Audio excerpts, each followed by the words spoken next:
and welcome to New Jersey Politics with Laura Jones. I am Laura Jones, and we're so glad to have you here. With the new governor now in office, all eyes are on Trenton and whether continued Democratic control leads to progress or more gridlock. Governor Sherrill has laid out priorities like affordability, public safety, and economic growth, but with Republicans in the minority, how are the two parties going to work together? Standing by is Dr. Benjamin Dworkin of the Rowan Institute for Public Policy and Citizenship. First up, though, we are joined by Senate Republican leader Anthony Bucco to talk about bipartisanship and the GOP's priority for the year ahead.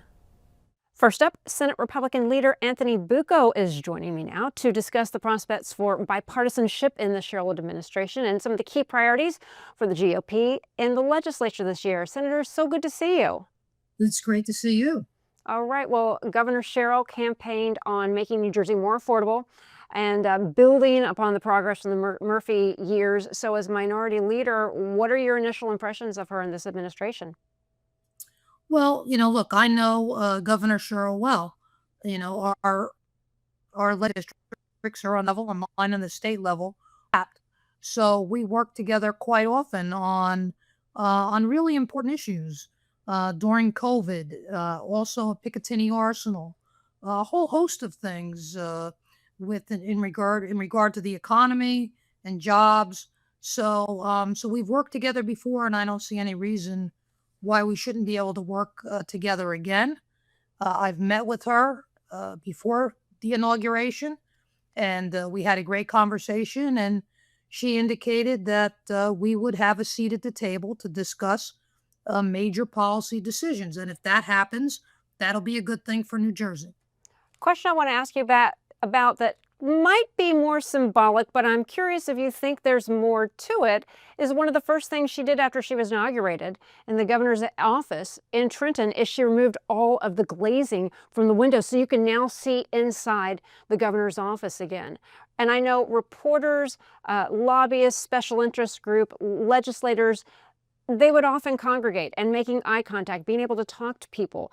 People disagree, but being able to see and communicate is so key. Those relationships are so key in Trenton.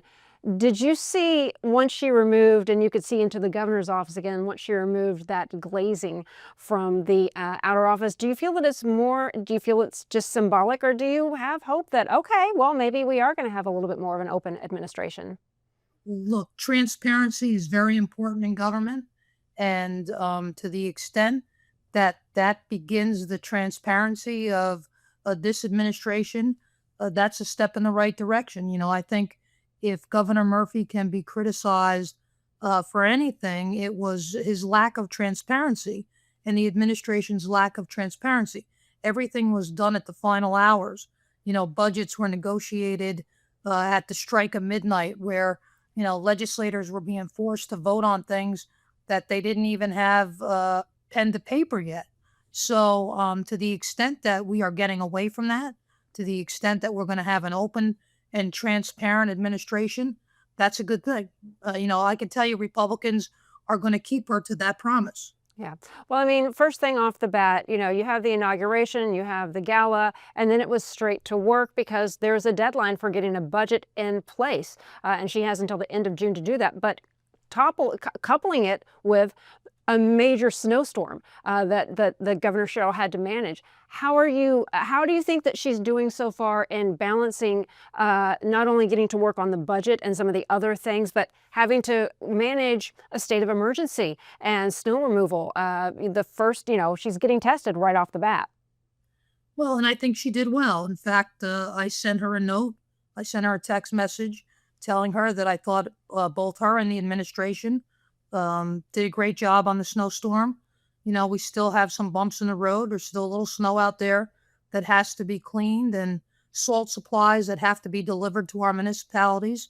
But I think overall, I had access to some of the top people in her administration. My mayors in my district would call, and I was able to direct things to her office that were addressed. So to the extent that we continue to have that open dialogue and that open communications, I look forward to that, and I think it's a good thing. Well, that is definitely encouraging. More to now something that is perpetual, that's high taxes, property tax burdens. These are things Republicans talk about. They talk about spending under Democratic leadership. Can you talk about, from the GOP perspective, what the one or two top priorities will be as Republicans push in the legislature 2026 to address affordability for families and businesses in the state as well? Well, I think it's the overall cost of living. We have to do something here to help our families, to give them some hope. With New Jersey, it's always constantly take, take, take, take, take. We have to find a way to give them something back. And I understand this is going to be a tough budget process, but, I've said before, it's time for us to look at the state budget and make some hard choices. We have to determine what New Jersey has to do, what we'd like to do, and what we can no longer afford to do, and make those hard choices. But at the same time, with the savings that we create, we've got to start giving a little bit back, putting a little bit more back into the pockets of our residents, and not through gimmicks, but through actual cuts that people can see. Whether it's indexing tax brackets to inflation to give people a little bit of a break, whether it's eliminating the taxes and charges on their electric bills until we get this electric energy crisis under control. Those are some things that we need to do. We need to address the school funding formula. We have too many municipalities that are completely tapped out and struggling when it comes to funding necessities in their school. Township of Jefferson in my district is looking at a $4.8 million budget deficit. That's incredible. They're talking about eliminating all sports programs and extracurricular activities, as well as basic skills. We cannot allow this to happen in our school system. I've already had conversations with the acting commissioner of education, and I look forward to working with her to address that issue because it's a major one. A big chunk of the budget does go to schools. And, again, you're looking at Jefferson Township, that's part of your district, but it isn't just a Jefferson Township issue. When you hear about we're going to have to potentially cut athletics, cut music, cut theater, so many students don't fit into that reading, writing, arithmetic block. They are able to go to college or pursue a secondary education because they have talent in the theater community, in the arts community, in the athletic. And to cut things like that, it's mind-blowing that districts are having to look at doing things like this. And so, while the school funding, while so much of the school budget is funded at the local level, that's the majority, a good chunk of the budget goes to education. And that's what is so complicated, is this school funding formula that nobody can really quite get a hold of, an understanding of. I think we got to take politics out of the funding formula, right? We can't have folks building a funding formula around certain areas of the state to get more funding than others. Got to take the politics out of it. And it's not just a Jefferson problem. You have places like West Milford, down in South Jersey, in Central Jersey, districts in similar conditions. So it's not just a North Jersey issue, it's a statewide issue, and we got to get it under control. And I think it starts by taking the politics out of the creation of the formula itself. Well, and that leads into my next question. When it comes to, and you've talked about in the past, that one-party dominance is not healthy for the state.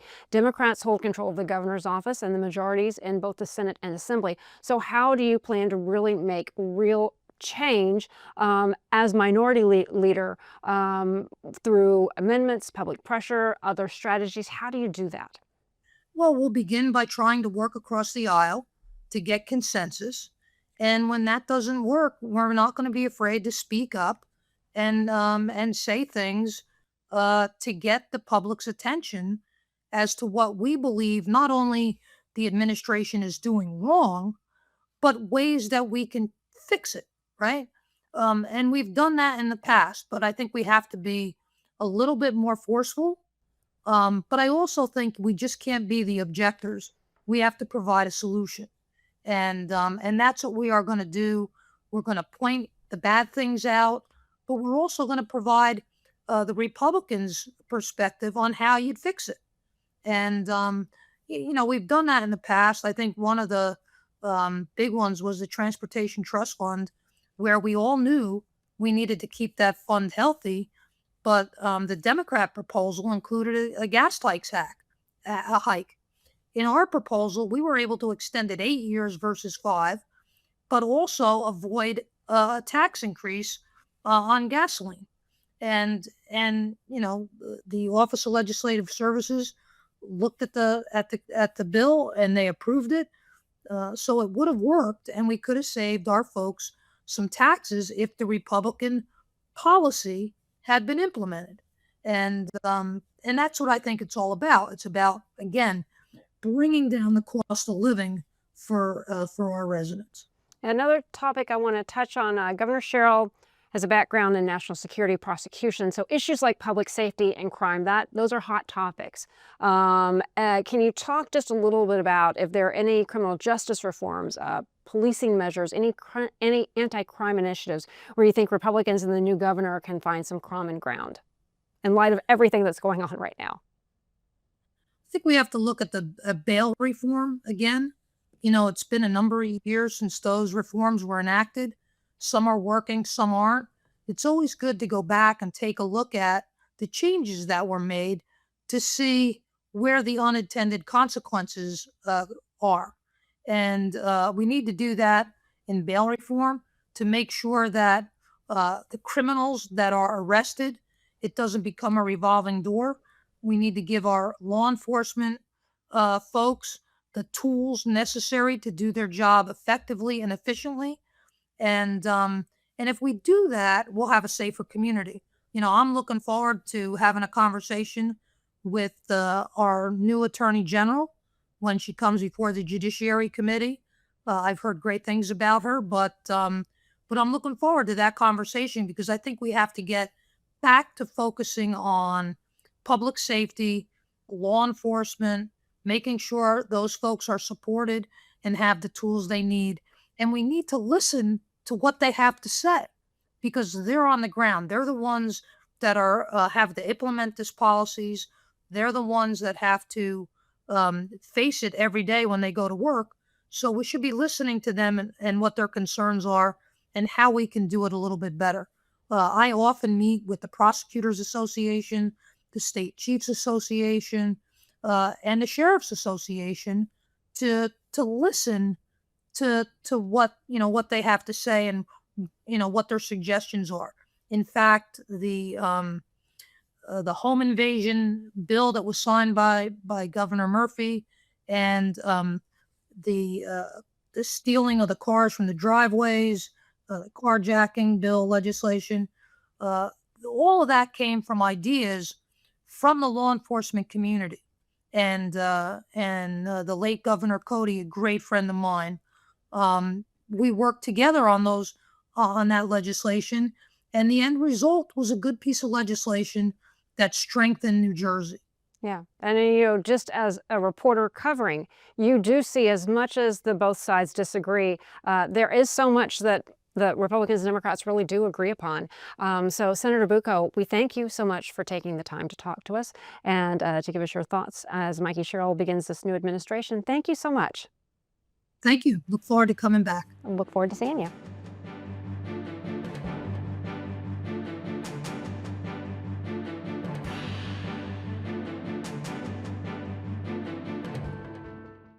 Play it like the New York Sirens. Live in the spotlight. Etch your name in lights. Embrace the noise. And when it calls you, turn it up. Get louder. Play it like they'll hear us everywhere. Because this is our team. New York Sirens. Play it big.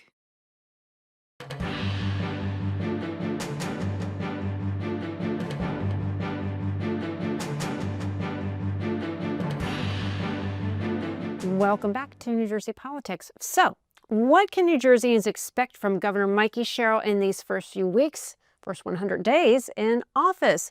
Talk about that and so much more. We are joined by Dr. Benjamin Dworkin, director of the Rowan Institute for Public Policy and Citizenship. Ben Dworkin, good to see you. Good to see you again, Laura. Thanks for having me back. Oh, absolutely. Well, Governor Sherrill was sworn in, and she was talking a lot about affordability, children's online safety, and government accountability. Now, we've already seen some early action even during the inauguration speech, signing that executive order on utility rates and government efficiency. So from your perspective, what do you see as the most immediate priority right now for her administration? Well, the biggest policy priority that the Sherrill administration has is the state budget. This is a massive document that will affect everything and everyone in the state of New Jersey.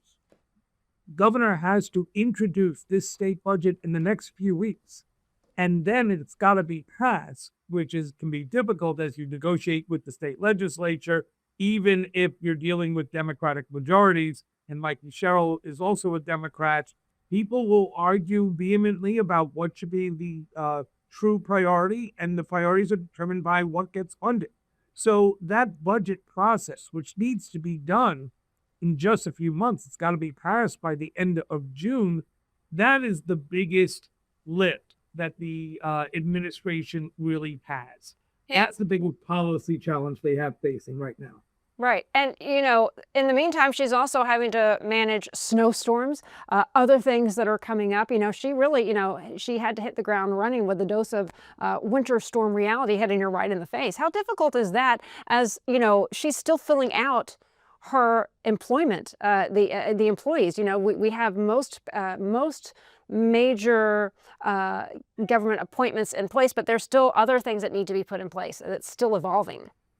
Yeah, look, the finding the right team doesn't end with just picking the commissioner of a particular department. You've got to find the deputy commissioners and the associate commissioners and other folks who really actually implement the policies that you want and manage the government as you see fit. But this is the job of governor. Yeah. The governor is the sun and in the universe of New Jersey politics. Everything revolves around this position. And so you have to hit the ground running as hard as you can and as fast as you can. There are a lot of things that come at you, unexpected snowstorms, unexpected delays in, it looks like, in major infrastructure projects. These things all have to be navigated at the same time. Right. Are you talking about the Gateway project? I was referencing the Gateway project where Right. it looks like the funding is running out. And unless there is an agreement with the federal government, that money means that thousands of people who are currently working on that project are going to be told to stay home. Yeah. Well, and coupled with that is, when you look at, the job ahead, and you were just mentioning, even though the Democrats have control over the state legislature, that doesn't mean it's going to be smooth sailing over the next 30 to 60 days. That honeymoon period isn't going to last very long. So can you talk a little bit more about that? And also, if Republicans really have a seat at the table? Okay, so the way that I think we should understand is politics, as in many professions, really relies on strong personal relationships to get things going. And Mikey Sherrill is not a creature of Trenton. She hasn't come through. He wasn't in the state legislature before she became a member of Congress. She went from private citizen to member of Congress, is coming in from D.C. and is building, has over the past few months built relationships, but they're not quite really formed over years of working together.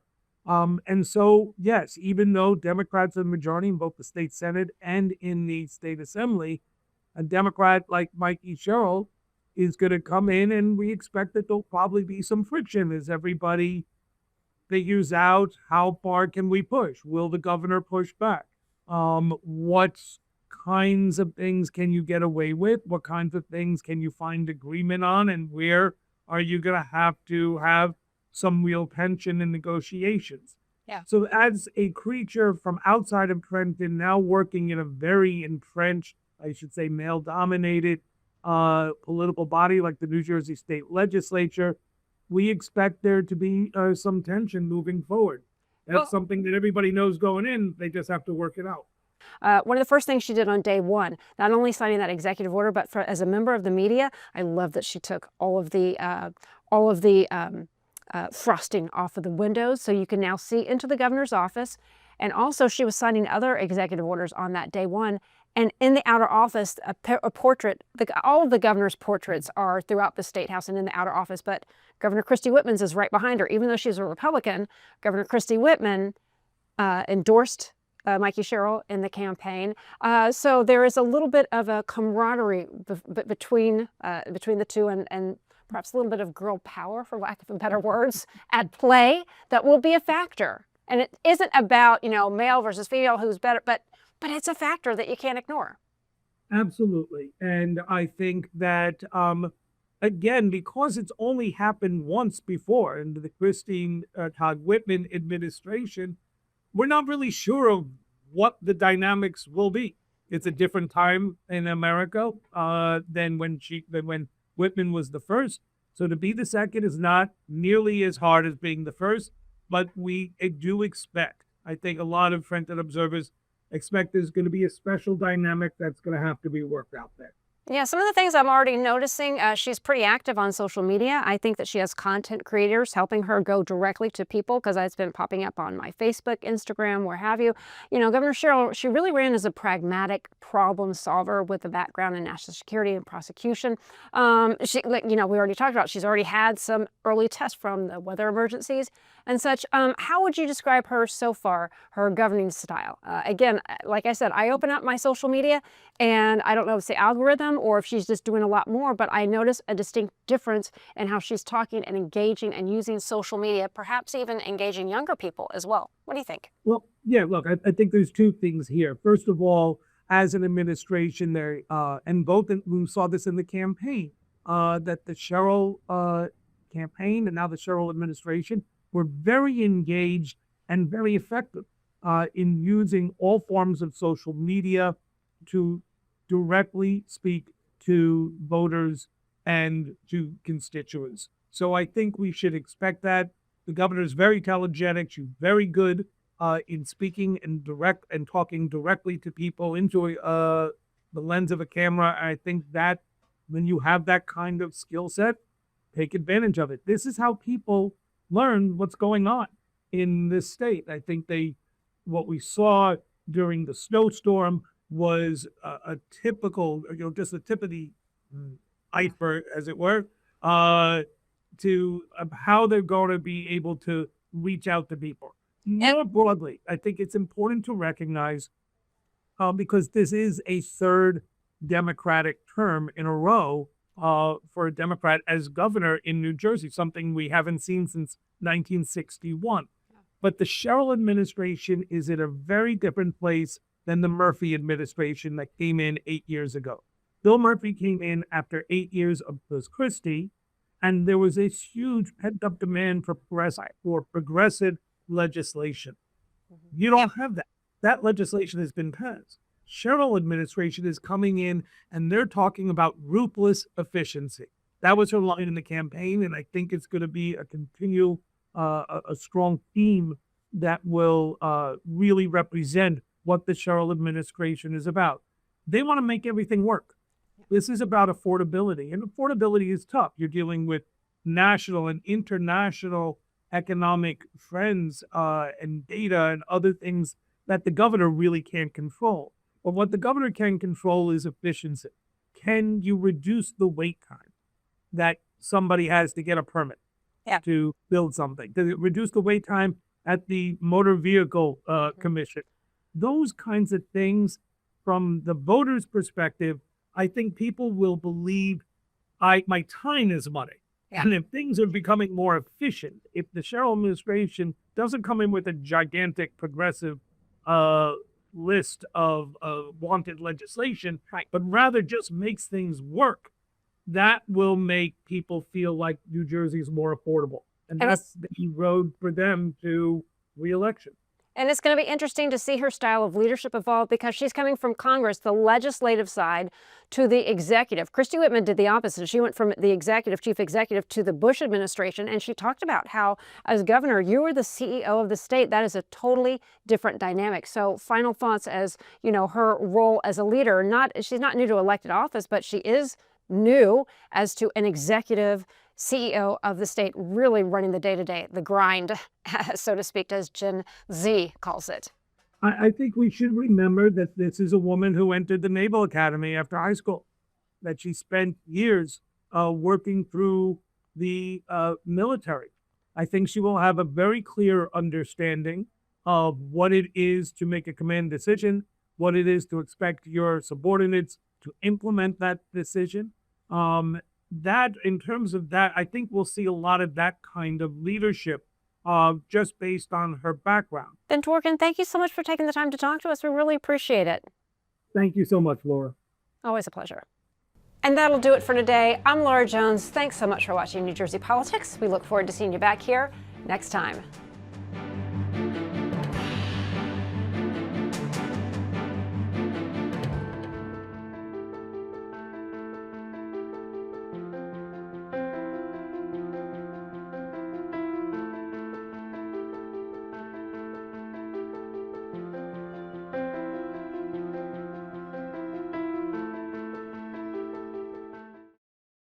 Play it like the New York Sirens. Live in the spotlight. Etch your name in lights. Embrace the noise. And when it calls you, turn it up. Get louder. Play it like they'll hear us everywhere. Because this is our team. New York Sirens. Play it big.